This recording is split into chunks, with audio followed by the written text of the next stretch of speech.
Sports Desk at the Columbus Dispatch presents the BuckeyeXtra Basketball Podcast. With your host, Ohio State basketball beat writer Adam Jardy. Brandon Matisse says, "Give me the rock." Here it goes.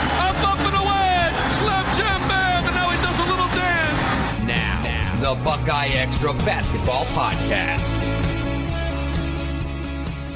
Hello, everyone. This is Adam Jardy from the Columbus Dispatch. Today is Thursday, February 26th, 2026, and it's my official duty to welcome you into episode 536 of the BuckeyeXtra Men's Basketball Podcast. Welcome to Jubilation City.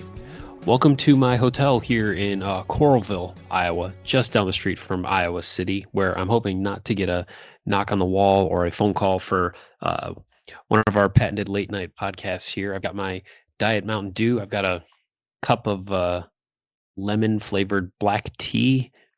It's to the point where I've had so much coffee recently that it's starting to hurt my stomach. So I'm trying to mix in some other things. And I'm here with you rather late at night because this was a late tip off, but we got some stuff to talk about. Final from Carver Hawkeye Arena a couple hours ago. Iowa 74, Ohio State 57. This was a huge missed opportunity for Ohio State. This felt like a collective dud. This felt like whatever sort of like deflated sound effect you want to play. This was all of that and more on a day when you felt like Ohio State had real reason for optimism and momentum coming into this game, given that the Buckeyes had played the way they had despite being shorthanded at Michigan State, and getting Devin Royal back, getting John Mobley back, playing an Iowa team that you were tied with on record in the Big Ten, and frankly, an Iowa team that Ohio State's played as a top 20 team in the nation in the month of February. I talk a lot on here about bartorvik.com, how you can sort the data for specific time periods. And Ohio State, in games played in February up until Wednesday, Ohio State had rated as the number 20 team in the country with the number 20 defense, the number 33 defense, number 30 offense,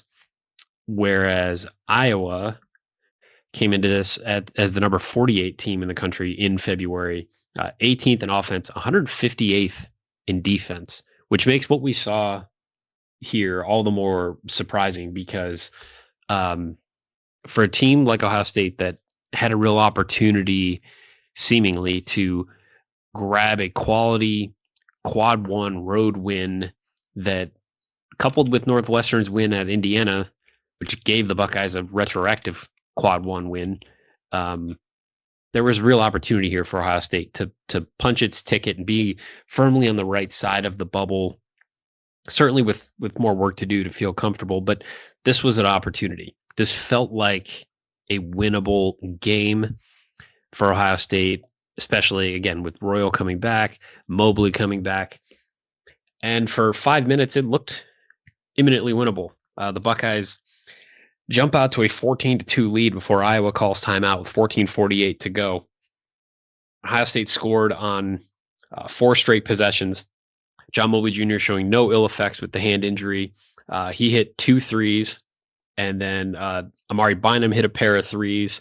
Devin Royal had a dunk. Everything was like the crowd was stunned. Like there was no atmosphere inside Carver Hawkeye. Wasn't super packed either. There were plenty of empty seats, which, I guess maybe that says something too about the state of attendance across the sport in college basketball, playing a Wednesday night 8:00 game. But there was just like consternation, I suppose. The Buckeyes took the crowd out of it early, and then that was it. It was 14-2 at that point, and then before you knew it, it was 23-15 Iowa. So that would be a 21-1 run. Ohio State wouldn't break that. The Buckeyes would go 9 minutes and 24 seconds without a made field goal. Taysom Chapman hit a 3-pointer with 5:27 to go that pulled Ohio State within 23-18. But that was part of one of multiple stretches in this game where Iowa scored on 6 straight possessions.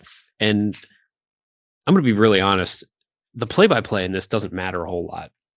And frankly, by the midpoint of the second half, I mostly just stopped with the play-by-play because as soon as Iowa flipped the game and put together this run, which was significant,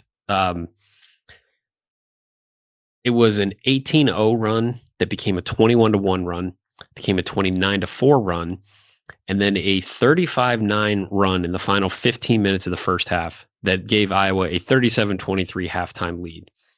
Ohio State did win scoreless for 8 minutes and 19 seconds in there.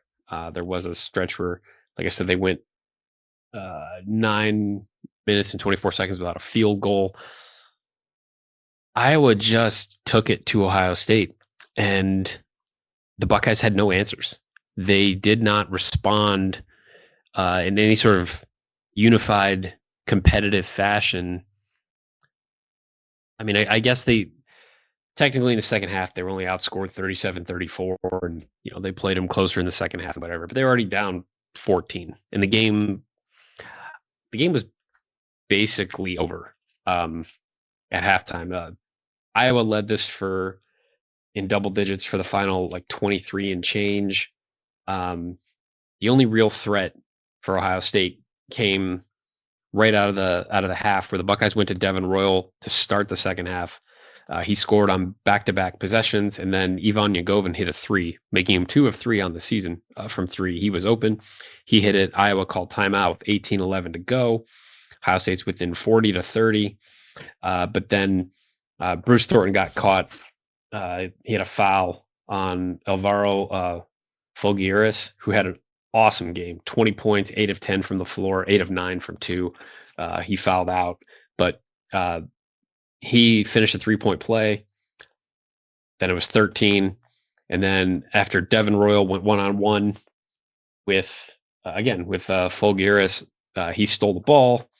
Bennett Sturt scores on a fast break. It's 15 points. Ohio State didn't get any closer than 13 the rest of the way. It got as high as 23, which is probably about when I stopped keeping the play-by-play. But there was no real concerted draw a line in the sand, string some stops together. And on a night where there was so much to play for, this was a non-competitive game for more than half of it. And so I talked to John Mobley, I talked to Devin Royal, and talked to Jake Diebler after the game. And I kind of just mostly want to go through some of the things that we talked about, because like I said, there's really not much in this play-by-play that matters. And we're kind of getting to that point of the season where it's so much, the results are what matter at this point, certainly. And the play-by-play in this, there's just not a whole lot there. So a couple things that do stand out though, you look at the box score here, and I think probably the thing that maybe underlines how poor of a performance statistically this was for Ohio State.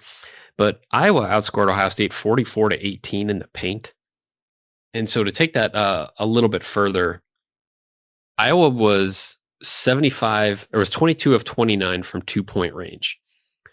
That's 75.9%, which is actually the exact same number that Michigan was from the floor in Ohio when Ohio State lost 74-62 at Michigan on January 23rd. So that's twice this season that someone has gone 22 for 29 against Ohio State from 2.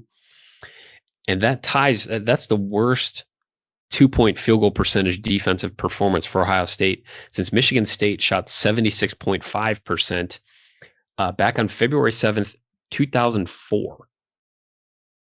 So there's guys in this team that weren't even born yet.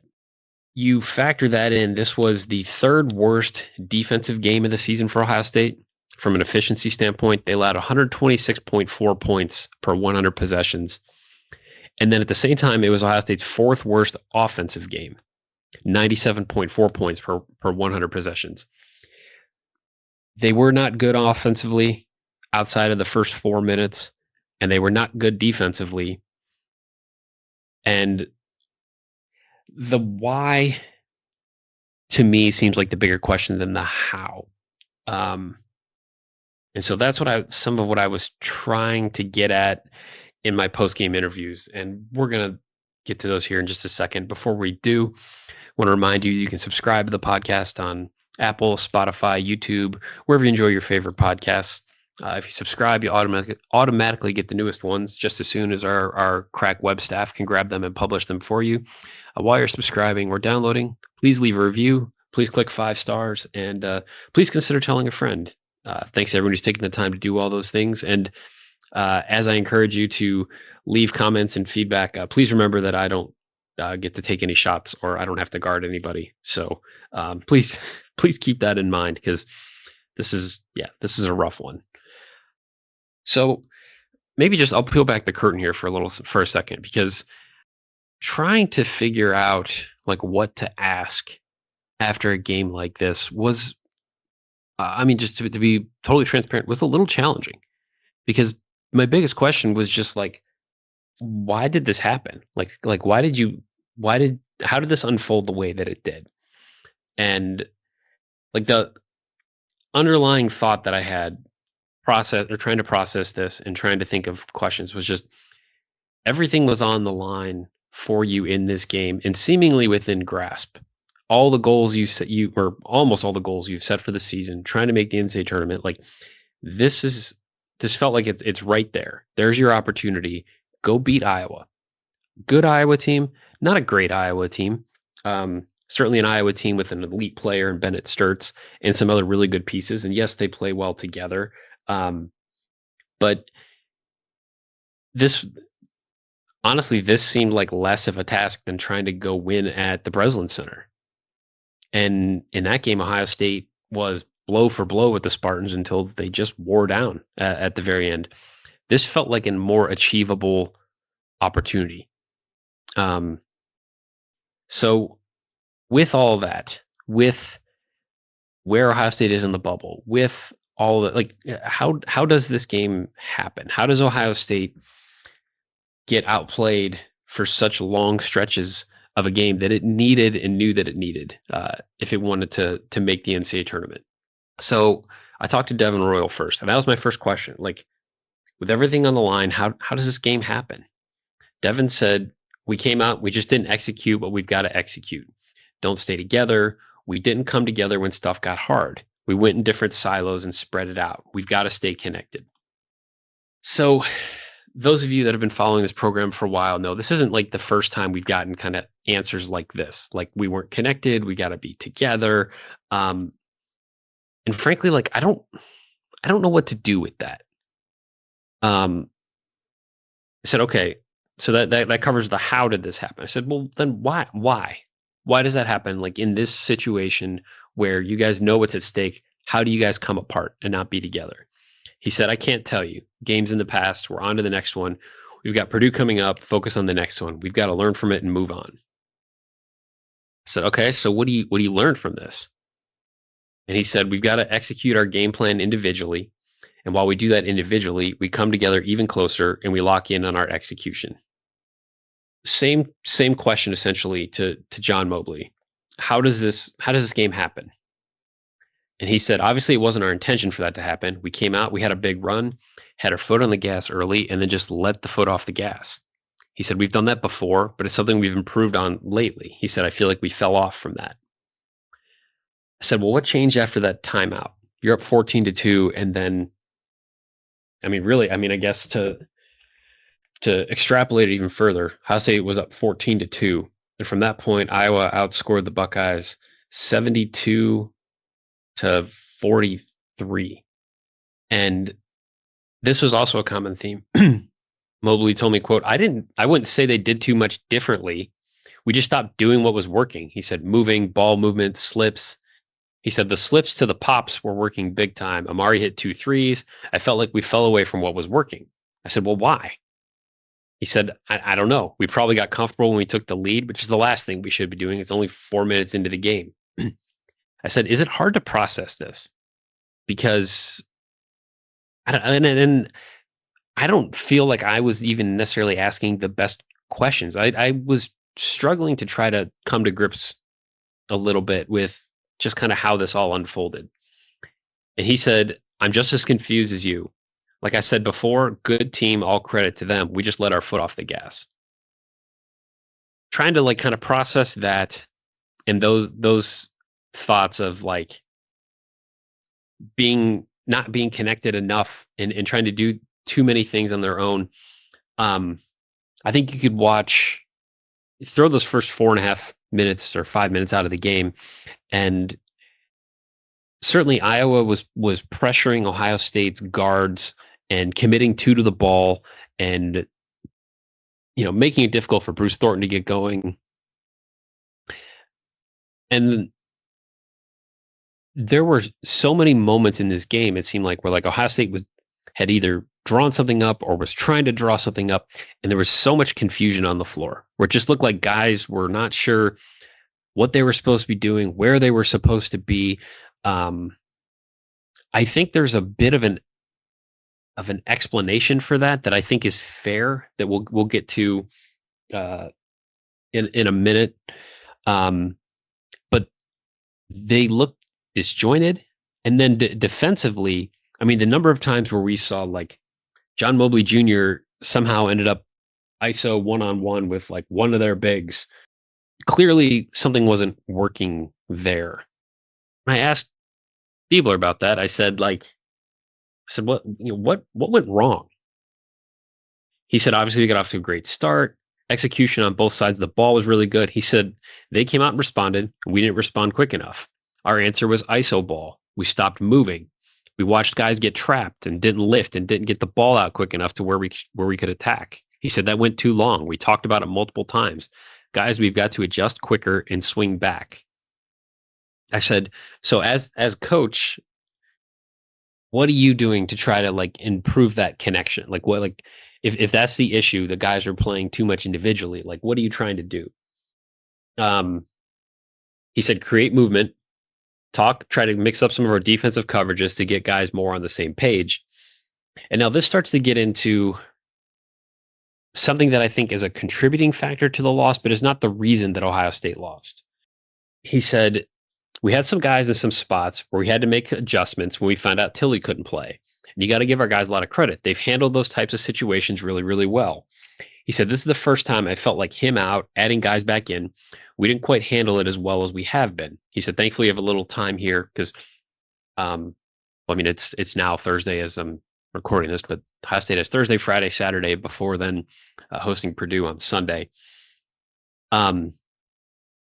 So the lack of lineup continuity it's something that is at play here. And I think it is fair to acknowledge this while also pointing out that even given that, it felt like collectively this group could have done more in this game.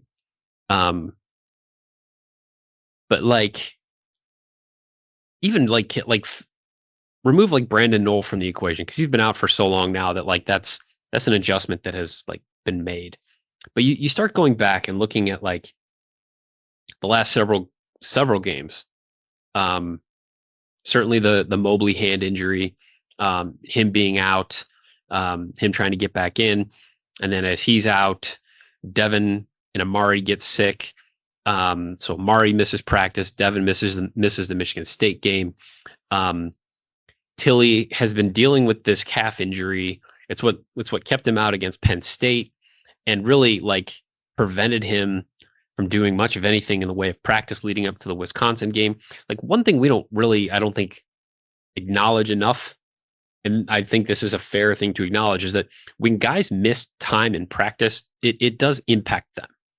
Like Christoph Tilly's game at Wisconsin, when he didn't make a shot from the floor and looked like he was rushing and he didn't look like him, like what he had looked like to that point of the season, we hadn't practiced like all week. Like that does have an impact. And this run that Ohio State has been on, where like someone gets back, but then someone else is out, and then someone is sick, so then they're not practicing, but then they're okay for the game, and then like Tilley's trying to get to a point where he was available to play in this game, and he couldn't. Like Diebler said, they found out early in the afternoon. He said, I feel like every time I talked to him or saw him, he was doing treatment for the last 3 days. He said, he tried. We've had guys trying. He said, I'm hopeful we're going to be able to turn the corner, get some guys some good reps, have everybody out here together because it's go time. We have to be prepared when we're going to face adversity next game.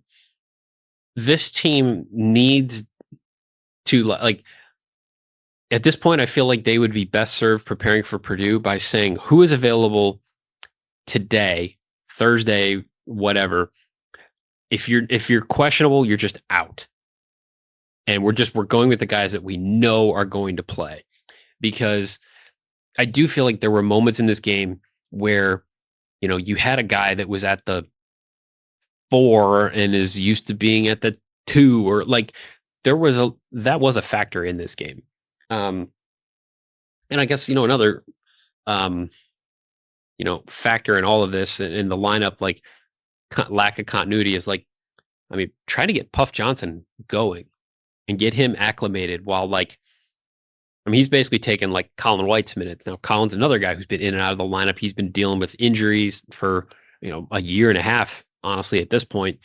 So you get Puff Johnson in mid-January, and he starts to get his feet underneath him, and then he gets a concussion and he misses like roughly a week, and then he's back again. And now, like, he gets thrown in the starting lineup when Devin Royal suddenly can't play against Michigan State. Like, there's a lot of this stuff that is impacting, you know, what Ohio State's able to do. But having said that, you felt like there would be moments in this game where they would collectively draw a line somewhere and say, okay, well, we're down 15. Let's cut it to 7. And maybe if we get another stop, we can really make it interesting. But like that didn't happen. And I think that is the crux of like why this game feels the way that it does, because Ohio State hasn't really lost like this. I mean, certainly the loss to Michigan at home was decisive, and that game was largely academic for the second half. This is the only other game like that. Along those lines, like I asked Jake Diebler, I said, what do you learn about yourself in this game? And he said, he kind of paused and thought about it. He said, you've got to reflect, watch and see what you can do better to put your team in better situations. He said, felt like we were throwing everything out there to try to string together some stops in a row, to get some scores in a row. He said, wanted to get Bruce going, get some other guys going. Maybe it was too much. He said, that's the stuff I've got to watch on film. I do think that's, like I said, that's a factor in all of this. A common theme from the 3 guys that I talked to post game was that this wasn't anything that like Iowa didn't surprise Ohio State. It wasn't oh man, they suddenly changed up their ball screen coverage and we didn't know that, we didn't see that coming, and then we weren't able to adjust. Diebler said nothing surprised us, nothing we hadn't talked about. He said we didn't get a lot of time to work on it, but we knew what was coming. He said, and that's the part. Where was the disconnect? He said, this was our first time in a while where we just haven't had like our work or prep like carry over. He said, that's what I've got to evaluate. Where was the disconnect? Where can I be better to make sure that doesn't happen? And I asked him, I said, and just as a quick aside here, and I said this to him, like, as a journalist, as a non-biased person covering the program as objectively as possible, one of my favorite quotes, I believe it was Mark Twain, and I don't know it verbatim, but he basically said, like, anytime you're tempted to put an adjective in your story, just put the word damn, and then your editor will take it out, and your writing should be the way that, or your writing will be the way that it should. I've always had that in my mind, like going back to college. So, like I said to Jake, I said, as journalists, we're not, like, adjectives are not heavy in my work. I'm trying to use words to describe my job where I literally use words and I'm struggling for the right words. But I said, I just said, like, is embarrassed a fair word to describe this? He said, no. He said, they're a really good team. We're in their house. I wouldn't go there. I don't agree with that. We had guys that were battling. They were just battling on their own. We weren't battling together. I don't mean to oversimplify it, but that's the one thing we kept seeing and kept talking about and just couldn't quite flip it. And that really just kind of underscores, I think, so much of what was discussed as far as what went wrong in this game, that they didn't do enough together collectively to try to turn this around and find a way to make it competitive, make it more in doubt. It wasn't there. And certainly part of it too, this was not a good game for Bruce Thornton. He didn't score until there was 12 minutes and 34 seconds left in the game, and Ohio State was down, I think, 17, or maybe his bucket cut it to 17. He finished with 10 points. He drew 5 fouls. He didn't have a turnover, which is kind of wild looking at it now, but he was 3 of 8 from the floor, 0 of 2 from 3, only 2 rebounds. This was a human game for Bruce Thornton, and he's been so otherworldly recently. 4 straight games of at least 20 points. Big Ten Player of the Week last week. So you look at the box score, and he's got 10, Mobley's got 15, and Royal's got 16. And you might think, we got your 3 main guys all in double figures, that maybe that would bode well. Certainly the absence of Tilly, I think played, it played a role. But you're seeing some other stuff, pop up here again. Like Ohio State's bench was outscored 22-3. And part of that is because Fulgueras came off the bench and had 20. He had 20 points, 5 assists, 4 rebounds. He did foul out, but he only played 25 minutes. He gave Ohio State fits. Bennett Sturtz was solid. I mean, he had a game high 22 on 11 shots, so not a whole lot to argue with there. He had 3 assists, no turnovers. Generally got what he wanted, did what he wanted against Ohio State.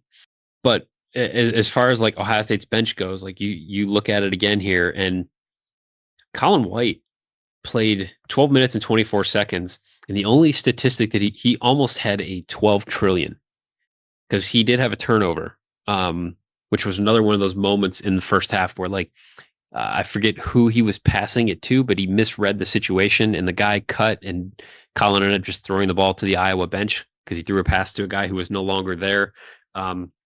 Again, just communication not being on point, not fully being in sync with each other.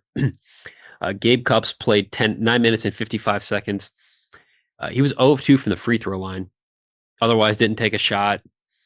Tayson Chapman struggled. He had 3 points. He's 1 of 5 from the floor. And Puff Johnson played 10 minutes and 35 seconds. He did not score. He was 0 of 3 from the floor. And, the Buckeyes missed some just wild point blank layups when the game was still sort of in arm's reach. I said I wasn't going to go play by play here, but Ohio State's up 15-10.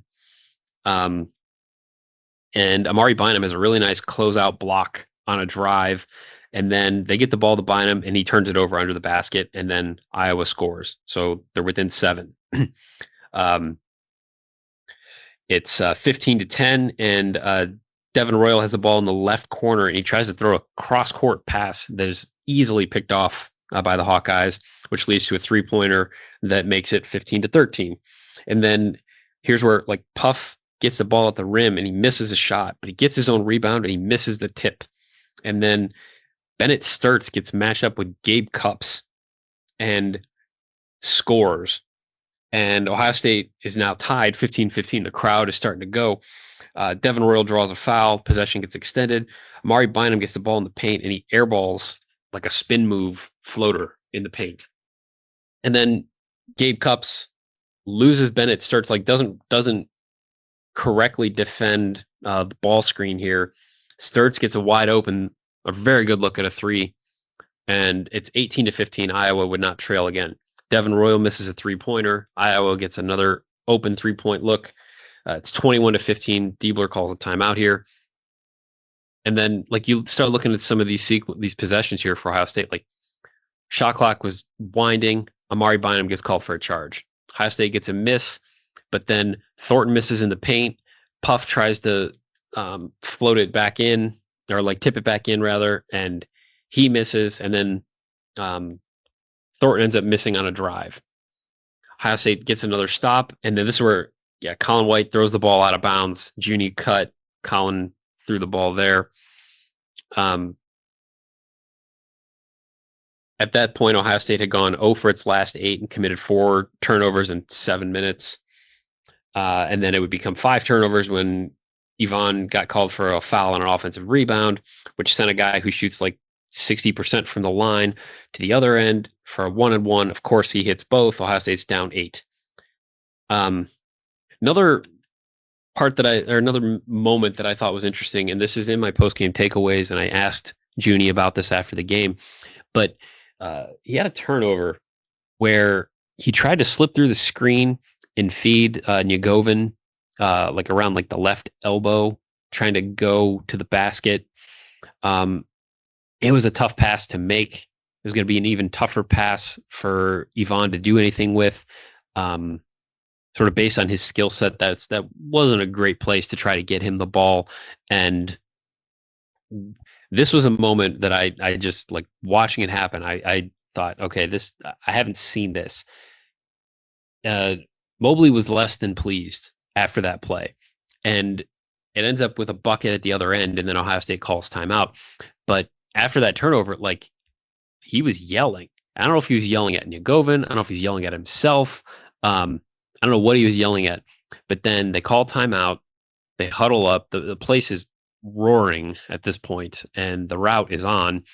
And as Ohio State huddles up, like, Mobley was like, they kind of moved him to the outside of the huddle, and he was still, like, he was hot. He was still yelling. So I did ask him about it, and I asked Diebler about it, and it's in my post-game takeaways. But Mobley said, I was just trying to get the team going. He said it was totally on me, trying to put something on someone else as well. I take the full blame for it. Should have never reacted that way. I apologize to my teammates and the coaches. Diebler said he had no problem with it. He said he's a competitive guy who's invested in winning. We need more poise in that moment, but I've got no issue with competitive spirit and fire. There's certain lines you don't want to cross. I thought he was fine. When I talked to him, what I talked to him about is, in that moment, you've got to look internally first before you go external. And that's a great lesson for all of us. Junie did say that, he said, the hand is getting there. He said, just trying to do whatever I can to help the team. I said, what was it like to have to miss 3 games? And he said, terrible. He said, it messed up my streak. I hadn't missed a game my whole freshman year until now. So as we sit here and Ohio State has 28 games under its belt, the Buckeyes have only 2 players who have played in all 28 games this season, which is kind of a wild stat. But obviously Bruce Thornton has played in all 28 games, and Amari Bynum has played in all 28 games with 18 starts. So now it's on to Purdue. Now it's Ohio State gets a massive opportunity on its home floor. It does feel like, and Wisconsin lost at Oregon today, by the way. So the Badgers won't be moving up to a quad 1 win anytime soon. But it feels like Ohio State might have to win all 3 of these regular season games remaining to feel confident about getting into the tournament. And we'll see, like, how much this loss specifically holds them back, because it is a quad 1 loss on the road to an NCAA tournament team. But Purdue on Sunday is a massive game. There's really no other way around it. And this is a difficult time of year to be nursing a losing streak for the first time all season. This is Ohio State's first back-to-back losses, both of them on the road. Either one of them in a vacuum, understandable, excusable. But given everything at stake and given where we are in the calendar and, like, item A happening or item B happening after item A, puts Ohio State in a really difficult spot. And it's going to take some work in these last couple of games to get the Buckeyes back to where that senior day home game against Indiana could mean everything for where the season is going. But starts with, I think, trying to get some sort of continuity and trying to rebuild that level of connection that we really, I feel like, have seen for the majority of the season, and that collective approach, and trying to get that pointed back in the right direction to then go take your shot at Purdue and see what comes of that. So really good place to wrap this one up. fingers crossed that the trip home is uneventful. I've had the most issues in my travels getting to and from Iowa. Some of you might remember the game played during COVID where my flight from Chicago to the Eastern Iowa airport was canceled as we were literally heading to the runway at O'Hare. And then the plane makes a hard right, goes back to the gate, and rented a car, drove into the blizzard, and got there just in time for the game. And that was an experience. That was a significant blizzard.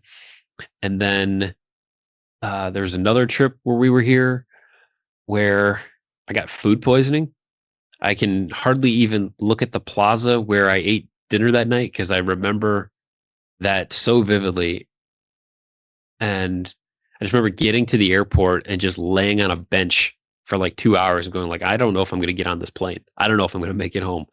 And then recently too, had no issues getting to Iowa, no issues getting to the game on time. And then my flight home ended up getting canceled. And by the time it got canceled, there were no flights until the next day. And my youngest son, Owen, had a hockey game in the morning that I did not want to miss. So I rented a car and drove home from Iowa and got there at like 4 a.m. or something like that. I've had my experiences getting to and from Iowa. So knock on wood that by the time, you'll hear this before I'm home either way, but knock on wood that when you do hear this, that there were no further delays. I guess I should mention too, I don't think I pointed this out earlier, but Puff Johnson did get his final ruling from the court, and he's eligible to remain with Ohio State for the remainder of the season. So we'll see if that takes I thought maybe you might see a different type of performance from him because he wouldn't have that hanging over his head. That was not the case in this game, but he's officially on the Ohio State roster for the remainder of the season, and that status will not change. So that did come out earlier this week. I meant to mention that earlier. So now I'm going to go to sleep. As always, you can send along your questions, your comments, your love notes, your hate mail, and otherwise constructive criticism to me at Adam Jardy on Twitter or ajardyddispatch.com. Thank you again for listening. Thanks for making this possible. We're the only Columbus outlet at this game. So I try to do my best to bring your questions and your thoughts to the players and the coaches. And I genuinely appreciate all of you that make this possible. I don't take it lightly. So thank you. I will be back with you Sunday night after the Purdue game. So until then, be kind, take care, and we'll talk soon.